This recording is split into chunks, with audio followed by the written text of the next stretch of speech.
தென்னாடுடைய சிவனே போற்றி, எந்நாட்டவர்க்கும் இறைவா போற்றி. அனைத்து தமிழ் உள்ளங்களுக்கும் கனிவான வணக்கங்கள். ஆனி மாதமும் ஆடி மாதமும் இணைந்த மாதம் ஜூலை மாதமாகும். சூரிய பகவான் மிதுன ராசியிலும் கடக ராசியிலும் பயணம் செய்யும் மாதம் இதுவாகும். ஆனி மாதத்தில் நடராஜருக்கு திருமஞ்சனமும், ஆடி மாதம் வரும் அமாவாசை முன்னோர்களுக்கு திதி கொடுக்க சிறந்த நாளாகவும் உள்ளது. அம்மனின் அருளை பெறுவதற்கு உரிய ஆடி மாதம் இந்த ஜூலை மாதத்தில்தான் பிறக்கிறது. இம்மாத கிரக நிலைகளை பார்க்கும்போது மேசராசியில் செவ்வாய் மற்றும் சந்திரனின் சஞ்சாரம் உள்ளது. ரிஷபராசியில் குரு பகவானும், மிதுன ராசியில் சூரியனும் சுக்கிரனும் இணைந்துள்ளனர். கேது பகவான் கன்னி ராசியிலும், சனி பகவான் கும்பராசியிலும் உள்ளனர். ராகு பகவான் மீன ராசியில் சஞ்சாரம் செய்கின்றார். இம்மாத கிரக பெயர்ச்சி என எடுத்துக்கொண்டால் சுக்கிர பகவான் ஜூலை 6ஆம் தேதி மிதுன ராசியில் இருந்து கடகராசிக்கு செல்கிறார். செவ்வாய் பகவான் ஜூலை 12ஆம் தேதி மேச ராசியில் இருந்து ரிஷபராசிக்கு இடப்பெயர்ச்சி ஆகின்றார். ஏற்கனவே ரிஷபத்தில் சஞ்சாரிக்கும் குரு பகவானுடன் செவ்வாய் பகவான் இணைந்து குருமங்கள யோகத்தை உண்டாக்குகிறார். அதே சமயம் இந்த ஜூலை மாதம் 16ஆம் தேதி இரவு 17ஆம் தேதி அதிகாலையில் சூரிய பகவான் மிதுன ராசியில் இருந்து பயிற்சியாகி கடகராசியில் சஞ்சாரம் செய்கின்றார். இது ஆடி தமிழ் மாத பிறப்பை குறிக்கும். ஜூலை 19ஆம் தேதி புதன் பகவான் கடகராசியில் இருந்து சிம்ம ராசிக்கு பயிற்சியாகின்றார். சுக்கிர பகவான் ஜூலை 31ஆம் தேதி சிம்ம ராசிக்கு பயிற்சியாகின்றார். சந்திர பகவான் ஜூலை 1ஆம் தேதி அஸ்வினி நட்சத்திரம் மேசராசியில் இருந்து தன் பயணத்தை ஆரம்பிக்கிறார். இந்த கிரக பயிற்சி மற்றும் சஞ்சாரத்தால் உங்கள் வாழ்வில் ஏற்படக்கூடிய சுப மற்றும் அசுப பலன்கள் என்ன என்பதனை பற்றி காண்போம். உங்கள் வாழ்வில் வளமும் நலமும் செல்வ செழிப்பும் பெற்று வாழ்வில் உயரிய நிலையை அடைய எல்லாம் வல்ல எம்பெருமானை வேண்டி விரும்பி கேட்டுக்கொள்கிறேன். கும்பராசி அன்பர்களே, இந்த மாதம் அறிவுத்திறமை கூடும். சில முக்கிய முடிவுகள் எடுப்பதன் மூலம் நீண்ட நாட்களாக இருந்து வந்த பிரச்சனைகள் தீரும். இனிமையான பேச்சின் மூலம் எதிலும் வெற்றி காண்பீர்கள். வீண் குற்றச்சாட்டிற்கு ஆளாக நேரலாம். கவனமாக இருப்பது நல்லது. மற்றவர்களின் செய்கையால் கோபம் ஏற்படலாம், நிதானம் தேவை. வழக்குகளில் சாதகமான போக்கு காணப்படும். வீடு மனை வாங்குவதற்கு இருந்து வந்த தடைகள் நீங்கும். தொழில் வியாபாரம் எதிர்பார்த்த அளவு லாபம் தராவிட்டாலும் வருமானத்திற்கு குறைவிருக்காது. தொழில் விரிவாக்கம் செய்யும் திட்டத்தை தள்ளி போடுவது நல்லது. உத்தியோகத்தில் இருப்பவர்கள் தங்களது பணியில் மட்டும் கவனம் செலுத்துவது நல்லது. மற்றவர் விஷயங்களில் தலையிடாமல் இருப்பது வீண் பிரச்சனை வராமல் தடுக்கும். கணவன் மனைவிக்கு இடையே எதையும் மனம் விட்டு பேசி அதன் பிறகு செய்வது நன்மை தரும். குடும்பத்தில் அமைதி உண்டாக கோபத்தை குறைப்பது நல்லது. பெண்களை பொறுத்தவரை அறிவுபூர்வமாக செயல்பட்டு சில முக்கிய முடிவு எடுப்பதன் மூலம் நீண்ட நாட்களாக இழுபறியாக இருந்து வந்த காரியம் நிறைவேறும். கலைத்துறையினரை பொறுத்தவரை இம்மாதம் பாதுகாப்பாக இருப்பது அவசியம். பொருள் வரவில் குறைவு ஏற்பட வாய்ப்பு இல்லை. எனினும் வேலை செய்யும் இடத்தில் சிறு சிறு பிணக்குகள் வந்து மறையும். கோபம் கலந்த வார்த்தைகளை உதிர்க்காமல் இருப்பது நல்லது. அரசியல் துறையினருக்கு உறுதியும் துணிவும் நிறைந்திருக்கும். பிரபலங்களின் நட்பும் ஆதரவும் கிடைக்கும். பணியின் நிமித்தம் காரணமாக வெளியூர் செல்ல வேண்டியிருக்கும். மாணவர்களுக்கு எதிர்காலத்தை பற்றிய எண்ணம் உண்டாகும். மேல் படிப்பு பற்றிய சிந்தனையில் ஈடுபடுவீர்கள். சக மாணவர்களின் விவகாரங்களில் தலையிடாமல் ஒதுங்கி இருப்பது நல்லது. நட்சத்திர பலன்கள். அவிட்டம் நட்சத்திரம். இந்த மாதம் குடும்பத்தில் இருப்பவர்களை அனுசரித்து செல்வது நன்மை தரும்.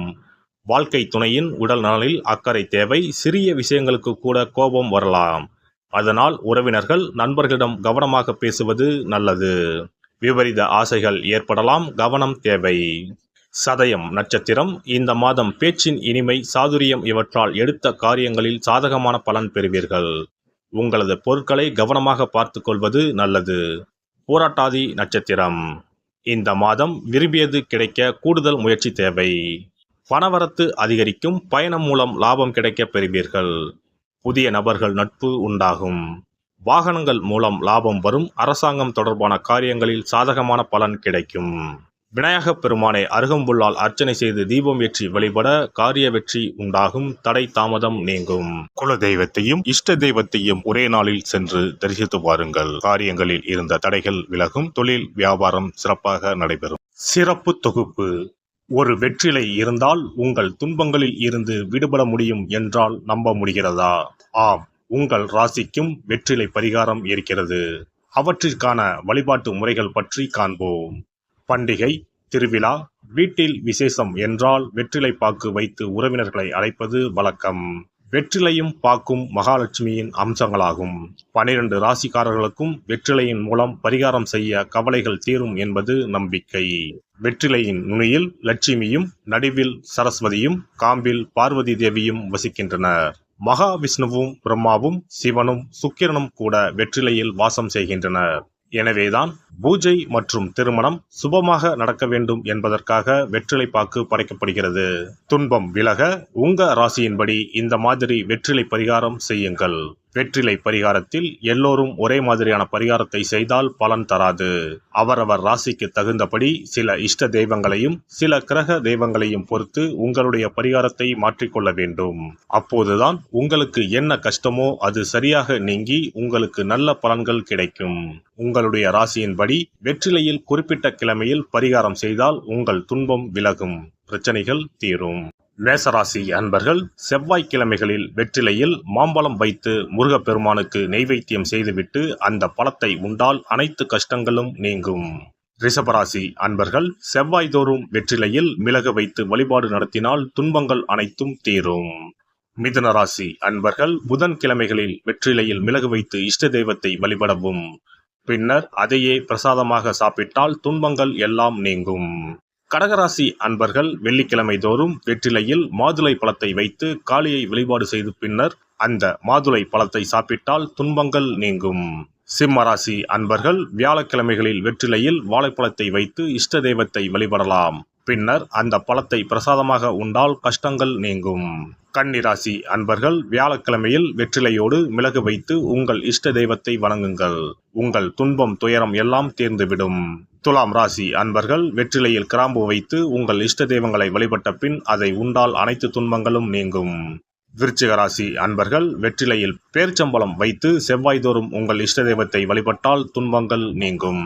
தனுசு ராசி அன்பர்கள் வெற்றிலையோடு கற்கண்டு வைத்து வெள்ளிதோறும் இஷ்ட தெய்வத்தை வழிபட்டு பின்னர் கற்கண்டை சாப்பிட்டால் துன்பங்கள் விலகும்.